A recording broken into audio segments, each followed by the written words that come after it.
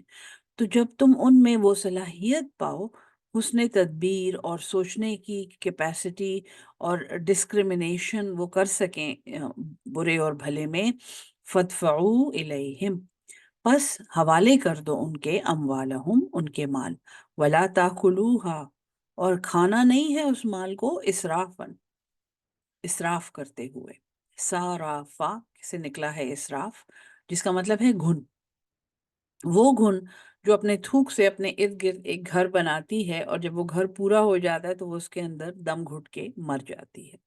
بڑا خطرناک لفظ ہے یہ، ساری عمر ہم ایک کام کرتے رہتے ہیں جس کا کوئی فائدہ نہیں ہوتا، جب عمر ختم ہوتی ہے تو ہمیں پتہ چلتا ہے کہ اس کا تو کوئی فائدہ نہیں تھا۔ ہاں، تو ضرورت سے زیادہ ان کے مال نہ کھاؤ، وہ بیدارن، اور جلدی جلدی، جو میں نے آپ کو پچھلے سبق میں مثال دی تھی نا کہ بیواؤں کے حصے کی جائیداد کو جلدی سے بیچ دینا اور وہ پیسے بھی ادھر ادھر کر دینا بدنیتی سے، کہ ان کو ان کا حصہ نہ دینا پڑے۔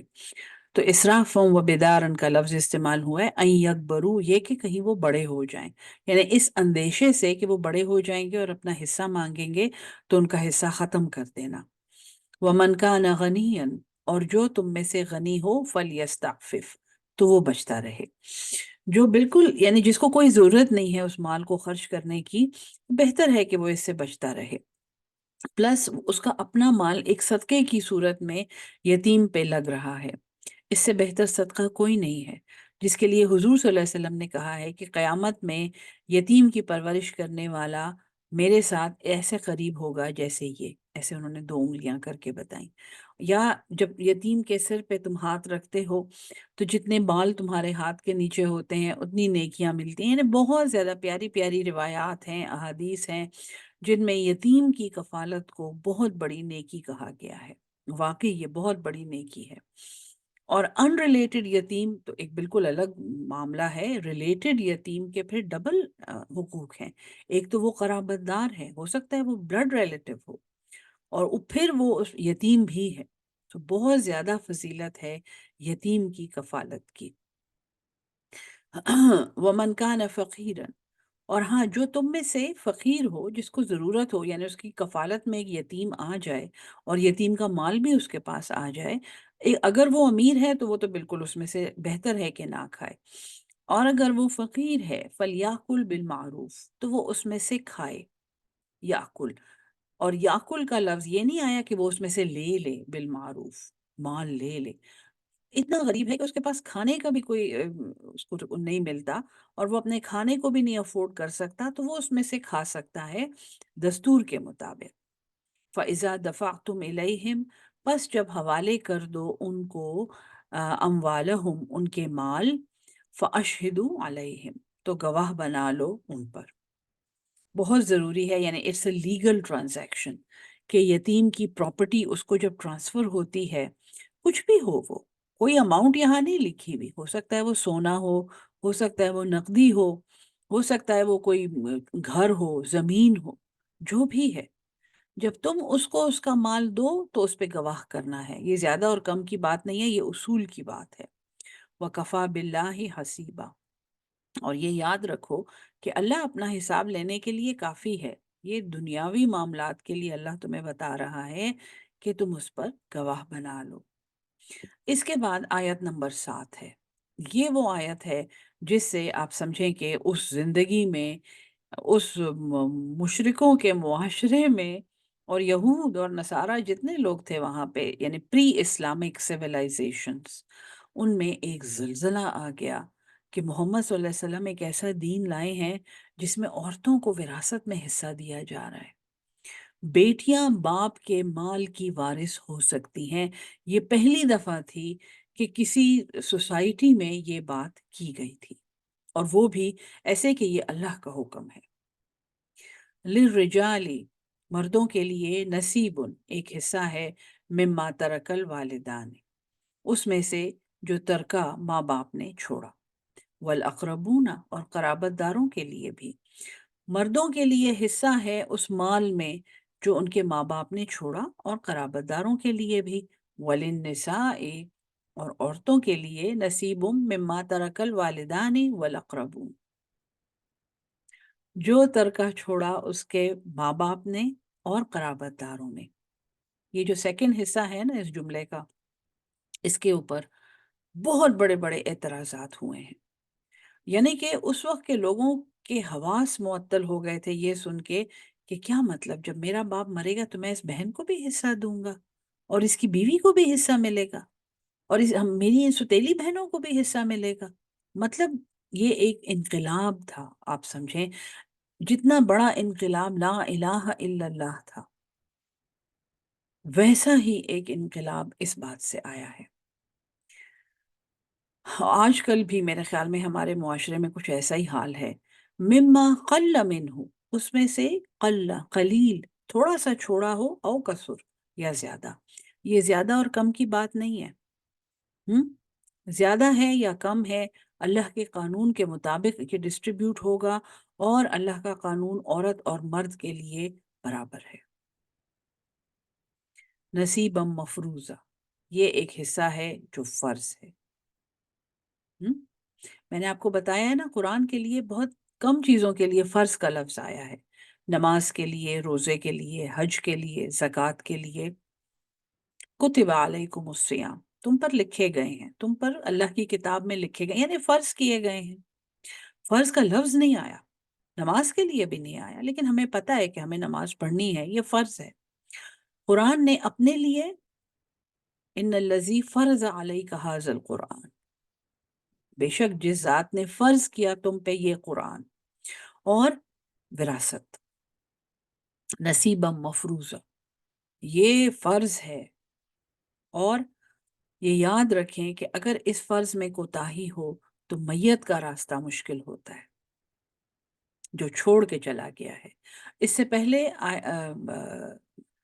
آپ کی وصیت کی آیات گزر چکی ہیں، اور اگر وصیت نہیں کی گئی مال میں تو پھر اللہ کے قانون کے مطابق تقسیم ہوگی، جو یہاں بیان ہو رہی ہے۔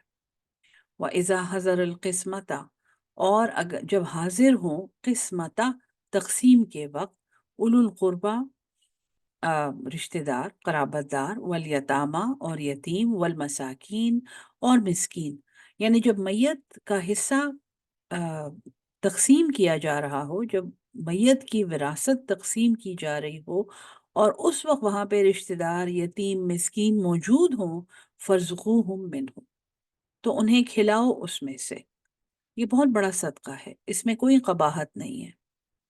ایک تو یہ ہے کہ میت کے گھر میں لوگ کہتے ہیں لوگ کیوں کھانا کھا رہے ہیں، وہ واقعی غلط بات ہے۔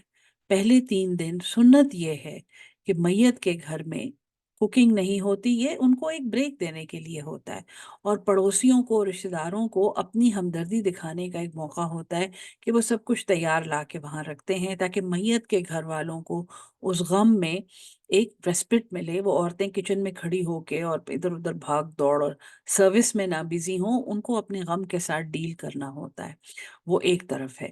دوسرا یہ ہے کہ میت کے مال میں سے ان کے رشتہ داروں کو کھانا کھلانا ایک صدقہ ہے۔ لیکن یہ اس وقت نہیں جب ابھی میت دفن بھی نہیں ہوئی ہے اور لوگ کھانے کی فکر کر رہے ہیں، یہ وہ بات نہیں ہو رہی ہے۔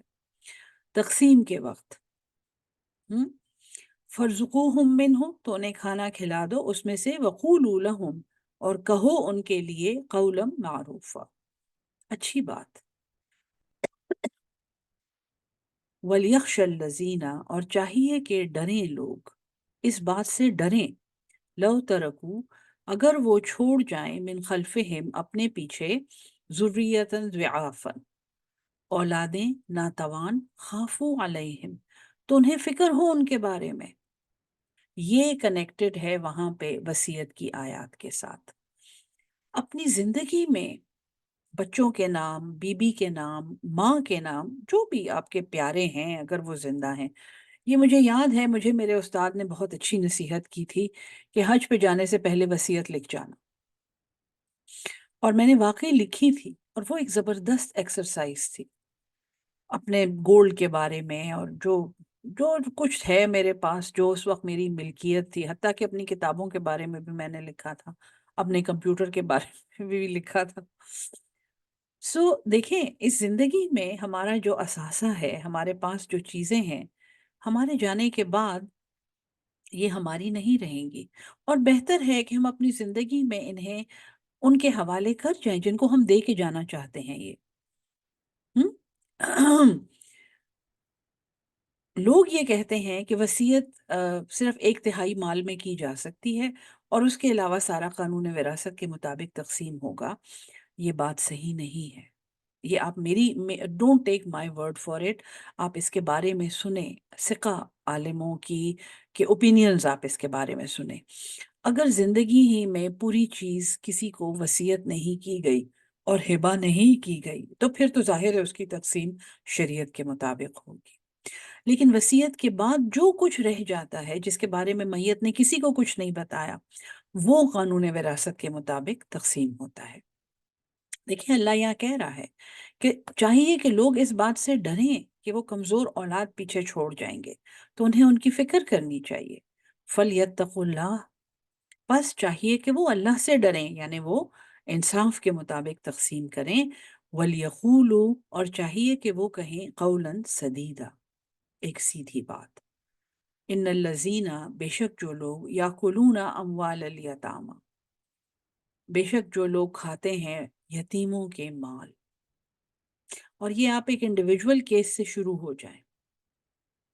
ایک انڈیویجول کیس میں کسی نے یتیم کا مال کھایا، ایک خاندان نے یتیم کا مال کھایا، ایک محلے میں یتیم پر ظلم ہوا، ایک شہر میں یتیموں پر ظلم ہوتا ہے.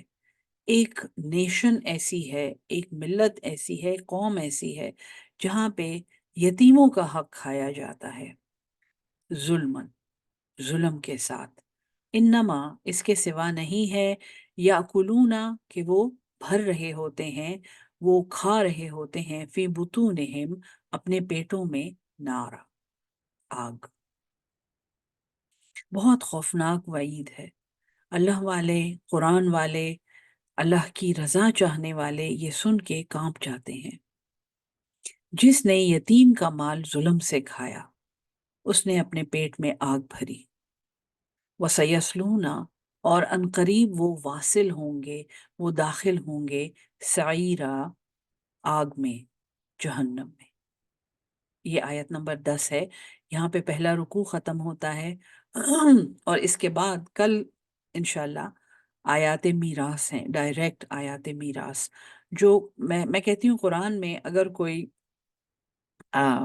میتھمیٹکس کا سیکشن ہے، یہ ایک ایسا سیکشن ہے قرآن کا جو اگر آپ بچوں کو پڑھائیں تو وہ ملٹیپلیکیشن اور ڈویژن ساری خود ہی سیکھ جائیں گے.